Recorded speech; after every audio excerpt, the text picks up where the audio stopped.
Donc le mental, pour l'avoir à toute épreuve, c'est vraiment des années et des années d'expérience. J'ai pu lire dans des livres, dans des interviews, des fois des recettes magiques, mais il n'y a pas de recettes magiques, c'est vraiment perso. C'est arriver à trouver ces biais qui font qu'on arrive à avancer, se construire.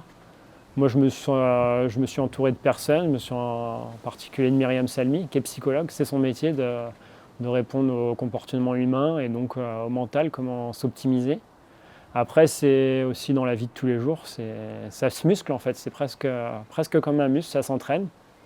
Tout le monde part avec plus ou moins d'acquis, mais après, c'est vrai que pour être au niveau et très haut, le mental, il n'y a pas de recette magique. On s'entraîne, on essaie, on se trompe.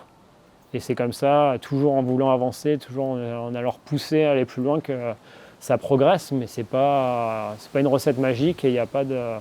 Moi, c'est plus une fois que j'ai accepté ça, que finalement, en fait, toutes les expériences que j'essaye de m'en nourrir, les positives comme les négatives, et pour toujours en tirer le meilleur. Et puis voilà, c'est vraiment comme ça qu'on arrive à se construire, qu'on construit son mental.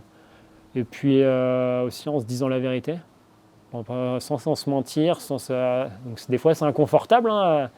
Dire que là-dessus, je suis vraiment pas bon ou pas, sur le coup, c'est inconfortable. Mais c'est comme ça, je pense qu'on avance dans la vie de tous les jours. C'est voir ses vraies faiblesses pour se laisser une chance de progresser.